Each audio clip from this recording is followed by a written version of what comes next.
Welcome guys GK MCQs MK channel में आपका बहुत बहुत स्वागत है। सब्सक्राइब कीजिए जीके एमसीक्यूज एमके चैनल को और पाइए रोजाना मल्टीपल चॉइस क्वेश्चन, बहुविकल्पी क्वेश्चन जो कि आपके एंट्रेंस एग्जाम और कंपटीशन एग्जाम के लिए बहुत ही ज़्यादा जरूरी है। सो गाइज इसका जो पार्ट फर्स्ट है हम पहले डिस्कस कर चुके हैं। अगर आपने नहीं देखा है तो डिस्क्रिप्शन में लिंक दे दूँगा, इस वीडियो के बाद उसको भी देख लेना, ठीक है। तो चलते, यह हमारा पार्ट सेकेंड है।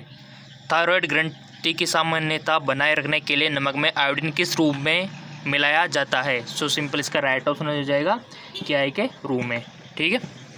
चलते आगे की ओर। अगला क्वेश्चन है हमारा, ग्रेव का रोग किस कारण से होता है। थाइमस की अति सक्रियता से, थायराइड की अति सक्रियता से, थाइमस की अति सक्रियता से, अल्प सक्रियता से, ठीक है, या फिर थायराइड की अल्प सक्रियता से। बताइए, 5 सेकंड का टाइम है, आपको वन ऑप्शन चूज करना है। आई होप आपने चूज कर लिया होगा। इसका राइट ऑप्शन हो जाएगा हमारे पास ऑप्शन बी, यानी कि थायराइड की अति सक्रियता से क्या होता है, ग्रेव का रोग, ठीक है। नेक्स्ट है हमारा, हार्मोन के रूप में कार्य करने वाले प्रोटीन का उदाहरण बताइए। Trypsin, oxytocin, keratin, casein.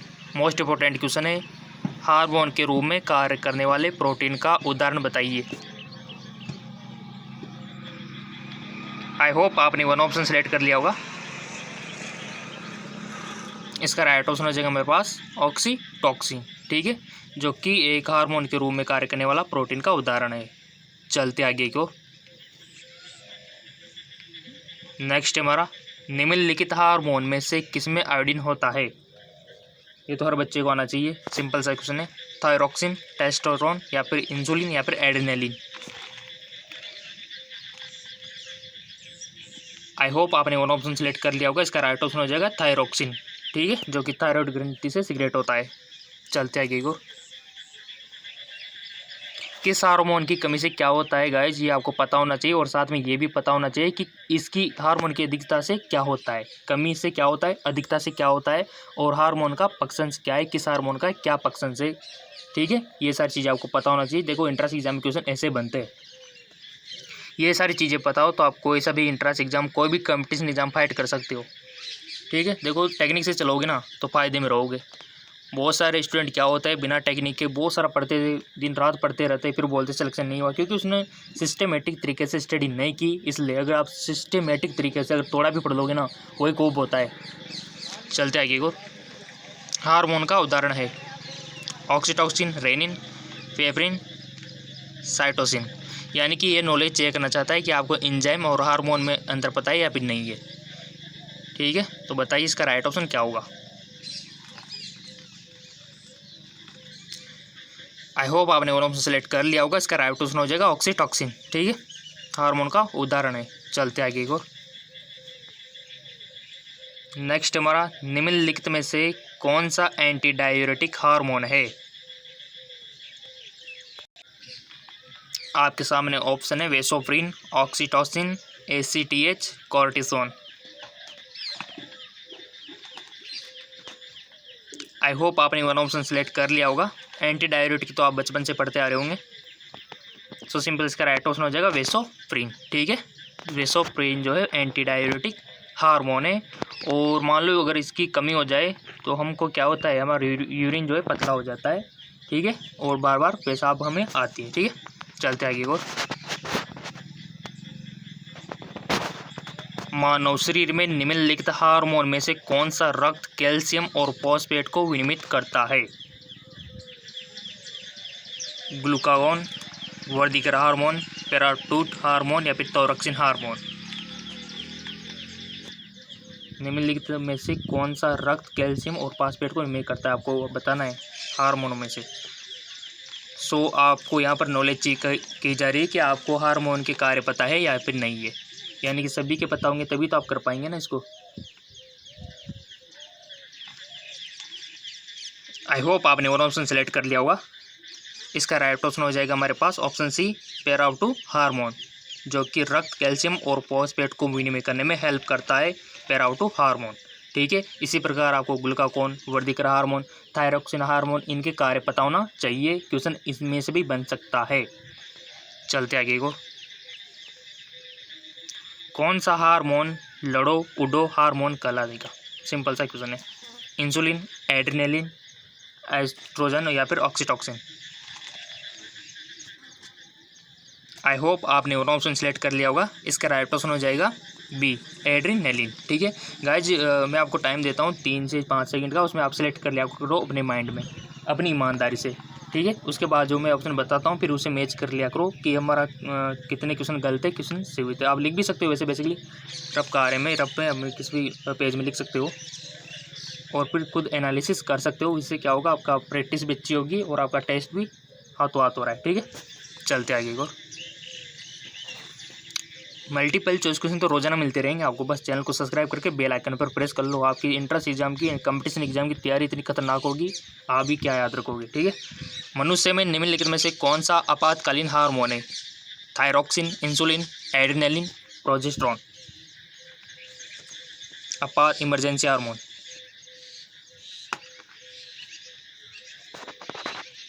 आई होप आपने वन ऑप्शन सेलेक्ट कर लिया होगा। इसका राइट ऑप्शन हो जाएगा ऑप्शन सी, यानी कि एड्रेनलिन जो है आपातकालीन इमरजेंसी हार्मोन है, एड्रेनलिन। ठीक है, चलते आगे को। अगला क्वेश्चन है, निम्नलिखित में से कौन सी ग्रंथि वृद्धावस्था में लुप्त हो जाती है? Most important question. और साथ में आपको पता होना चाहिए एज बढ़ने के साथ साथ वो घटती जाती है और वृद्धावस्था में तो ओल्ड एज में तो लुप्ती हो जाती है, गायब हो जाती है।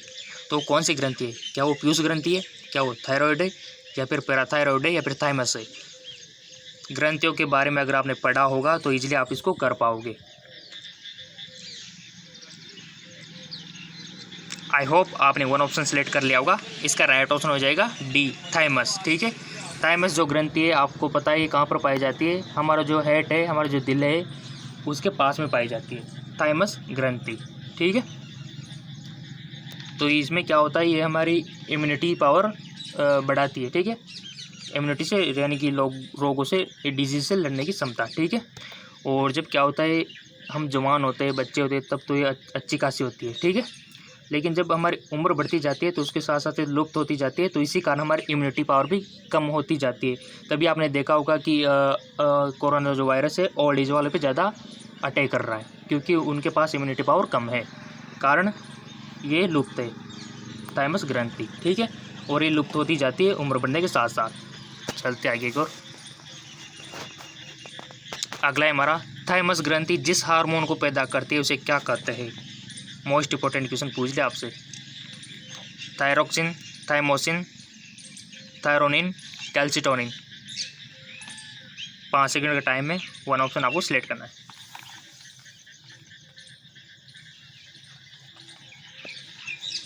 आई होप आपने और ऑप्शन सेलेक्ट कर लिया होगा। इसका राइट ऑप्शन हो जाएगा ऑप्शन बी, थाइमोसिन। ठीक है, थाइमोसिन हार्मोन पैदा करती है थाइमस ग्रंथि। चलते आगे की ओर। अगला हमारा, हृदय की धड़कन को उत्तेजित करने वाला हार्मोन कौन सा है? Thyroxine, gastrin, glycogen, dopamine. हृदय की धड़कन को उत्तेजित करने वाला।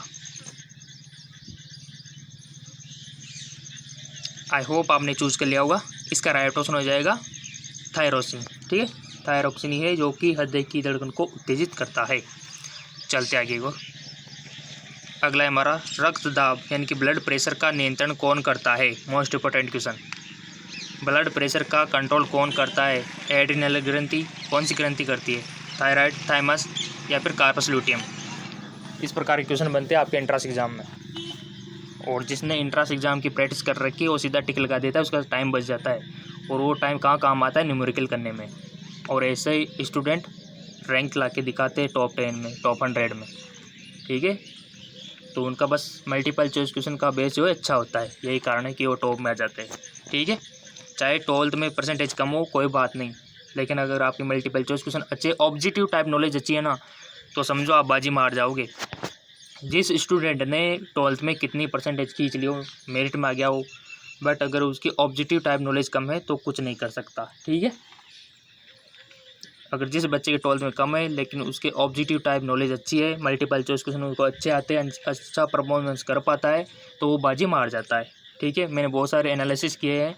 जब मैं रिजल्ट देखता हूँ आप सभी का, तो मैं 12th की परसेंटेज भी देखता हूँ साथ में। तो बहुत सारे स्टूडेंट ऐसे मिले जिनके 12th में बिल्कुल पास आउट है, लेकिन वो एंट्रेंस एग्जाम में बाजी मार जाते हैं।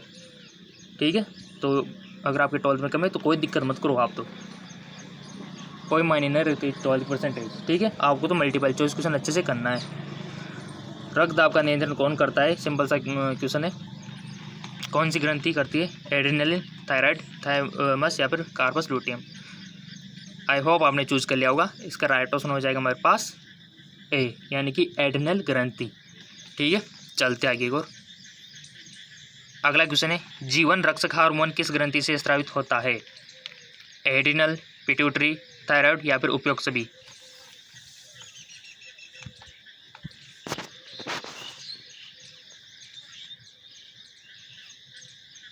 आई होप आपने चूज कर लिया होगा। इसका राइट ऑप्शन हो जाएगा एड्रिनलिन। ठीक है, किस ग्रंथि से स्रावित होता है? एड्रिनल ग्रंथि से, जो कि हमारी किडनी के ऊपर पाई जाती है।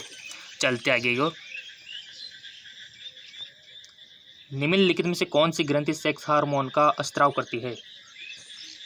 कौन सी ग्रंथि सेक्स हार्मोन का स्राव करती है? एड्रिनलिन या फिर थायराइड या फिर पिट्यूटरी या फिर तेल ग्रंथि। बताइए, 5 सेकंड का टाइम है।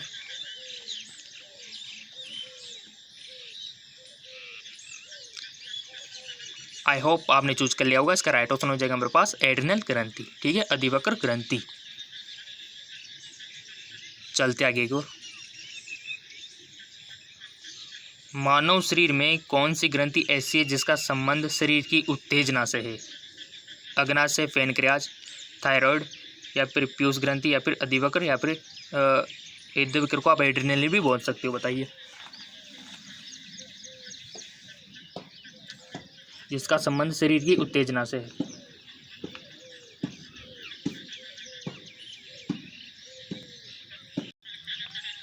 आई होप आपने और ऑप्शन चूज कर लिया होगा। इसका राइट ऑप्शन हो जाएगा मेरे पास ऑप्शन डी, यानी कि एड्रिनलिन अधिवक्र ग्रंथि। ठीक है, चलते आगे की ओर। अगला है हमारा, उत्तेजना के समय निम्न में से कौन सा हार्मोन अधिक मात्रा में उत्सर्जित होता है? कोर्टिसोन, सीरोटोनिन, एड्रिनलिन, आइसोट्रोजन। बताइए, एस्ट्रोजन आप इसको मान सकते हो। उत्तेजना के टाइम पे कौन सा हार्मोन अधिक मात्रा में सिगरेट होता है?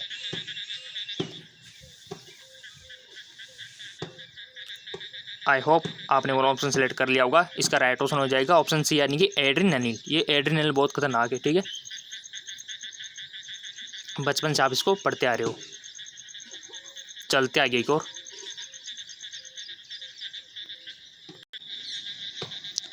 नेक्स्ट हमारा कि निम्नलिखित में से एड्रिनलिन को हम किस श्रेणी में रख सकते हैं? हार्मोन, एंजाइम, प्रोटीन, वसा। आई होप आपने चूज कर लिया होगा वन ऑप्शन। इसका राइट ऑप्शन हो जाएगा हमारे पास हार्मोन। ठीक है, चलते आगे की ओर, मानव शरीर का जो कि थर्मोस्टेट स्थित होता है, पीनियल में, पीयूष में, थायराइड में या फिर हाइपोथैलेमस में। मानव शरीर का ताप स्थापी यानी कि थर्मोस्टेट स्थित होता है, किसमें होता है? आई होप आपने चूज कर लिया होगा। इसका राइट ऑप्शन हो जाएगा हमारे पास ऑप्शन डी, यानी कि हाइपोथैलेमस। ठीक है, और अगर आपसे पूछा जाए कि हमारे शरीर में तापमान का नियंत्रण कौन करता है, तो हाइपोथैलेमस आपको लिख देना। इस प्रकार से पूछा जा सकता है। गाइज, मल्टीपल चॉइस क्वेश्चन करते रहो, आपका एंट्रेंस एग्जाम में सिलेक्शन 100% होगा। ठीक है, बहुत सारे तो आपको रिपीटेड क्वेश्चन ही मिल जाएंगे वहाँ पे। चलते आगे, और बिल्कुल टेंशन फ्री होके करते रहो तैयारी। ठीक है, चलते आगे। और निम्नलिखित में वह ग्रंथि कौन सी है जो शरीर का तापस्थाई बनाए रखती है? पीनियल, पीयूष, आउटू, हाइपोथैलेमस। सो इसका राइट ऑप्शन हो जाएगा मेरे पास ऑप्शन डी, हाइपोथैलेमस। ठीक है, जैसा कि मैंने पूछा था कि ये घूम फिर के भी क्वेश्चन बन सकता है। चलते आगे को, स्तनपाइयों में श्वेत ग्रंथियां मूलतः संबंधित है किससे है? अतिरिक्त लवणों को निकालने से, नाइट्रोजन अपशिष्टों के उत्सर्जन से, ताप नियमन से या फिर यौन आकर्षण से। श्वेत ग्रंथियां मूलतः संबंधित है।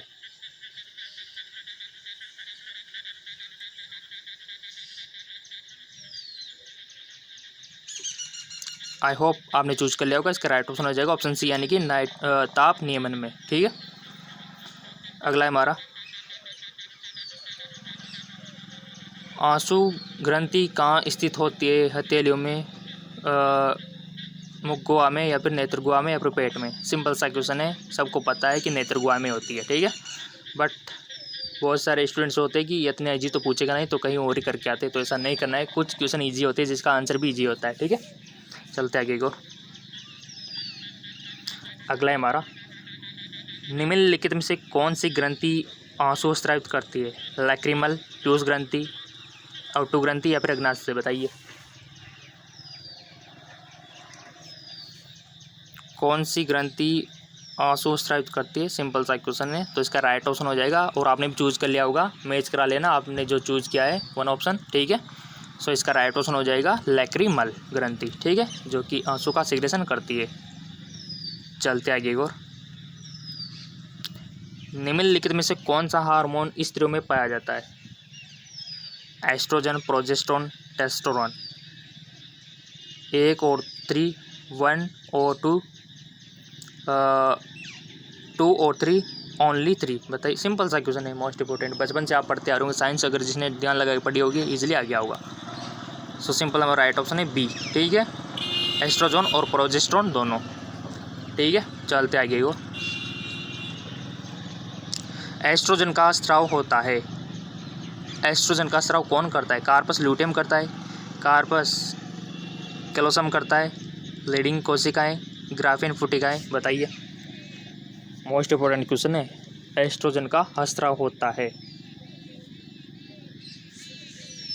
और क्वेश्चन इस प्रकार से बन सकता है कि प्रोजेस्टेरोन का स्राव होता है। ठीक है, क्वेश्चन देखो बनते हैं ऐसे, एक क्वेश्चन से जाने कितने क्वेश्चन बन सकते हैं, आपको दिमाग लगा सकते हो, बट आपको टेक्निक पता चल गई कि इस प्रकार से क्वेश्चन बन सकते हैं। ठीक है, आई होप आपने वो ऑप्शन सेलेक्ट कर लिया होगा। इसका राइट ऑप्शन हो जाएगा ऑप्शन डी, ग्राफिन फुटिकाओं से। ठीक है, किससे होता है, ग्राफिन फुटिकाएँ होती है ना, उसके थ्रू एस्ट्रोजन का सिक्रेशन होता है। बट अगर आपसे पूछ लिया जाए कि हमारा जो कार्पस लूटियम है, ये वाला फर्स्ट वाला कार्पस लूटियम है, ये किसका सिक्रेशन करता है, ऑप्शन में दे दिया जाए टेस्टोस्टेरोन, प्रोजेस्टेरोन, एस्ट्रोजन प्रोजेस्टेरोन दोनों, तो आप क्या टिक करके आओगे। सो सिंपल आपको क्या करके आना है, प्रोजेस्टेरोन। ठीक है, अगर हमारे से पूछा जाए कार्पस लूटियम के बारे में, क्योंकि आपको पता है कि कार्पस लूटियम जो होता है प्रोजेस्टेरोन का सिक्रेशन करता है। अगर फर्टिलाइजेशन नहीं होता है, निषेचन नहीं होता है, तो ये ब्रेक डाउन होकर कार्पस कैलोसम में कन्वर्ट हो जाता है, जिससे क्या होता है, प्रोजेस्टेरोन का सिक्रेशन बंद हो जाता है और परिणाम स्वरूप क्या होता है, मेंस्ट्रुअल साइकिल स्टार्ट हो जाती है। ठीक है, तो यहाँ पर एस्ट्रोजन का पूछा था, तो यहाँ पर ग्राफिन फुटिकाएं सही हो गया। ठीक है, चलते आगे की ओर।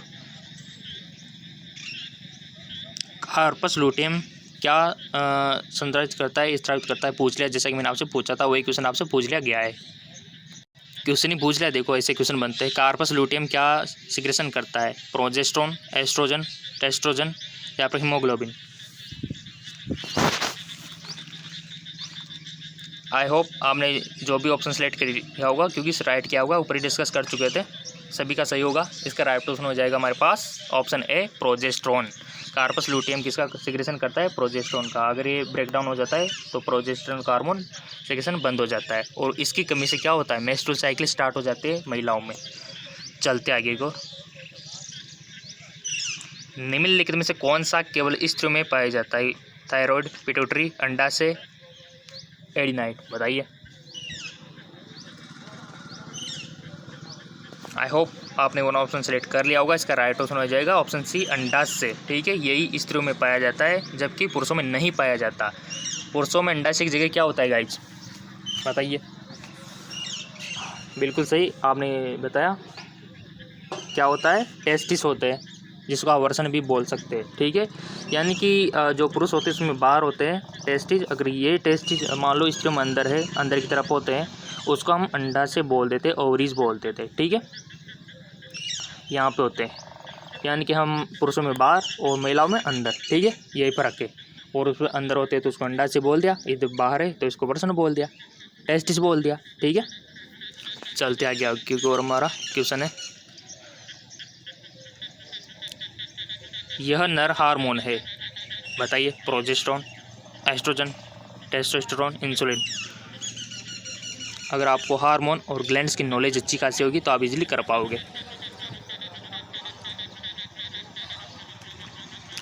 सो गाइस, इसका राइट ऑप्शन हो जाएगा मेरे पास ऑप्शन सी, यानी कि टेस्टोस्टेरोन। ठीक है, चलते आगे को। अगला क्वेश्चन है कि पुरुष लिंग सहायक नलिकाओं के अंतर्गत शामिल होती है शुक्रवाहिनिकाएं, अधिवर्षण यानी कि एपिडिडाइमस, शुक्रवाहक और बहुत ही अच्छा क्वेश्चन है गाइज। पुरुष लिंग सहायक नलिकाओं के अंतर्गत शामिल होती है शुक्रवाहिनियाँ, अधिवर्षण, शुक्रवाहक और क्या यहाँ गर्भाशय ठीक रहेगा? जी बिल्कुल नहीं, आप खुद ऐड करके बता सकते हो। वर्षण जालिकाएं, ग्रंथियाँ, शुक्रजनन नलिकाएं, तो आपको सही ऑप्शन सेलेक्ट करना है। आई होप आपने वन ऑप्शन सेलेक्ट कर लिया होगा। इसका राइट ऑप्शन हो जाएगा ऑप्शन बी, वर्षण जालिकाएं। ठीक है, चलते आगे को। ऐसे क्वेश्चन बनते हैं गाइज एंट्रेंस एग्जाम में। पुरुष जनन तंत्र के शरीर में वर्षण उदर गुहा के बाहर एक थैली में स्थित होते हैं, जिसे क्या कहते हैं? सिंपल सा क्वेश्चन है। ग्रंथियां कहते हैं, वर्षण कोश कहते हैं, वर्षण पालिकाएं, शुक्रजनन नलिकाएं, बताइए।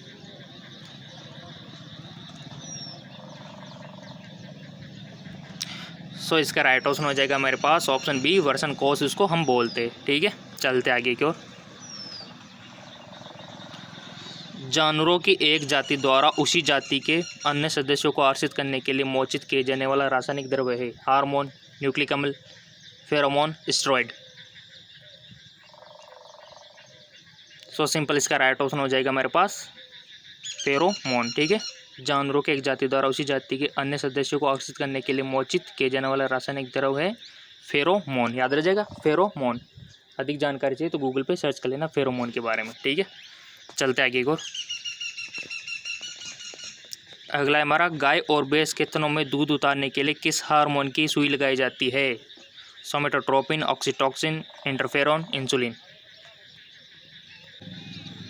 गाइस, ये क्वेश्चन काफ़ी बार आ चुका है और आपको याद भी आ गया होगा कि किसकी इंजेक्शन लगाया जाता है, क्यों लगाया जाता है, और आपने वन ऑप्शन सेलेक्ट भी कर लिया होगा। चेक कर लेते इसका राइट ऑप्शन क्या होगा। सो गाइस, इसका राइट ऑप्शन हो जाएगा ऑक्सीटोसिन। ठीक है, याद आ गया होगा, जिसने पढ़ लिया होगा तो याद आ गया होगा, क्योंकि इसकी काफ़ी बार मैं प्रैक्टिस करा चुका हूँ। ऑक्सीटोसिन एक्चुअली होता क्या है? एक हार्मोन है। ठीक है, जिसका काम क्या है? मिल्क का सिक्रेशन कराना, यानी कि दुग्ध ग्रंथियों में मिल्क का प्रोडक्शन कराना, और हमारा जो यूट्रस होता है उसको कॉन्ट्रैक्ट करना, संकुचित करना। ठीक है, जिसके थ्रू क्या होता है? शिशु बाहर आ जाता है अगर यूट्राइन कॉन्ट्रैक्ट होता है तो इंसानों में भी सेम यही प्रक्रिया होती है। अगर इंसानों में भी आपको मिल्क का प्रोडक्शन होता है तो ऑक्सीटोसिन का यूज करते हैं। और आपको पता है कि जब डिलीवरी होती है उस टाइम पे इसी का सिक्रेशन होता है ऑक्सीटोसिन का। परिणाम स्वरूप क्या होता है? लेडीज़ ब्रेस्ट में मिल्क का फॉर्मेशन होने लगता है उसी टाइम पे। तभी तो होता है, उससे पहले नहीं होता है। ठीक है, कारण ऑक्सीटोसिन, याद रह जाएगा। और एक इसमें हेल्प करता है दुग्ध निर्माण में और गर्भाशय के संकुचन में। ठीक है, चलते आगे को। निम्नलिखित 4 अस्त्राव में से कौन सा शेष 3 में से अपनी अस्त्रोत ग्रंथियों से कार्यस्थल तक अभिगमन विधि से भिन्न है? निम्नलिखित 4 अस्त्राव में से कौन सा शेष 3 से अपनी अस्त्रोत ग्रंथि से कार्यस्थल तक अभिगमन विधि से भिन्न है? लार, पसीना, पीत, पेनिनेफ्रिन, एपिनेफ्रिन। आई होप आपने वो ऑप्शन चूज कर लिया होगा। इसका राइट ऑप्शन हो जाएगा ऑप्शन डी, एपिनेफ्रिन। ठीक है, चलते आगे को। जिस प्रोटीन के कारण एक कोशिका में विषाणु द्वारा आक्रमण कर आंसू प्रभावित होने में कमी आती है उसका नाम है एक्टोमायोसिन, क्लोरोमायोसिन, हाइब्रिडो या फिर इंटरफेरॉन। आई होप आपने वन ऑप्शन सेलेक्ट कर लिया होगा। इसका राइट ऑप्शन हो जाएगा हमारे पास ऑप्शन डी, इंटरफेरॉन। ठीक है, चलते आगे को। जब कोई एकल जीन एक से अधिक लक्षण की अभिव्यक्ति नियंत्रित करता है तो उसको किस प्रकार कहा जाता है? प्रपोषी, स्वपोषी, अपरूपी या फिर बहुप्रभावी। जब कोई एकल जीन एक से अधिक लक्षण की अभिव्यक्ति नियंत्रित करता है तो इसको किस प्रकार कहा जा सकता है? आई होप आपने चूज कर लिया होगा। इसका राइट ऑप्शन हो जाएगा ऑप्शन डी, बहुप्रभावी। ठीक है, चलते आगे को। अगला क्वेश्चन है कि अमाशय यानी कि स्टोमक ग्रंथियों की पेप्सिन स्त्राव करती है। ये क्वेश्चन पिछली बार भी पूछा गया है, हमारे जो एंट्रेंस एग्जाम हुआ था 2017 में। ठीक है, वहाँ पर पूछा जा चुका है। अमाशय ग्रंथियों की पेप्सिन कोशिकाएं किसका स्त्राव करती है? अम्ल कोशिकाएं। पेप्सिन जो होता है किससे सिक्रेट होता है? अम्ल कोशिकाएं, वित्तीय कोशिकाएं, मुख्य कोशिकाएं, फिर कलश कोशिकाएं। स्टोमक में जो पेप्सिन का सिक्रेशन होता है किसके थ्रू होता है? सही ऑप्शन आपको चूज करना है जी, ठीक है। आई होप आपने वन ऑप्शन सेलेक्ट कर लिया होगा। इसका राइट ऑप्शन हो जाएगा हमारे पास ऑप्शन सी, मुख्य कोशिकाएं, ठीक है, याद रह जाएगा। सो गाइज, अगर आपको और अधिक मल्टीपल चॉइस क्वेश्चन चाहिए, क्योंकि रोजाना तो आपको इस चैनल पे मिलते रहेंगे, क्योंकि आपने चैनल को सब्सक्राइब करके बेल आइकन पर प्रेस कर रखा है, तो रोजाना तो आपको मिलते ही रहेंगे, ये तो वादा है जीके एमसीक्यू जेम के चैनल का, ठीक है, ताकि आपकी प्रैक्टिस और अच्छी हो सके। और आप कमेंट करके बता सकते हो कि इस टॉपिक पर मल्टीपल चॉइस क्वेश्चन हमें चाहिए सर, तो हम अवेलेबल करा देंगे आपको, डोंट वरी, ठीक है। बट आपके कमेंट आने चाहिए अच्छे खासे, उसी के तौर पर हम आपको अवेलेबल करा देंगे। अगर आपने पिछले मल्टीपल चॉइस क्वेश्चन नहीं देखे, देखो मैंने विटामिन के ऊपर भी बना दिया है, और बहुत सारे जो फिजिक्स, केमिस्ट्री, रसायन विज्ञान, बायोलॉजी, इन सब के ऊपर मैंने बना दिया है। लिंक नीचे डिस्क्रिप्शन में दिया हुआ है, अगर आपने मिस कर दिए हुए वीडियो तो जाके देख सकते हो, डोंट वरी, ठीक है। जो वीडियो आपने मिस कर दिए नीचे डिस्क्रिप्शन में लिंक दिया हुआ है, वहाँ जाके आप देख लो, ठीक है। तो आप जाके देख सकते हो, और चैनल को सब्सक्राइब करके बेल आइकन पर प्रेस कर लो, ताकि नेक्स्ट वीडियो आपको बहुत जल्द मिल जाए। सो गाइस, जाइए पिछली वीडियो आप देख सकते हो, नीचे डिस्क्रिप्शन में लिंक दिया हुआ है, बहुत अच्छी वीडियो है।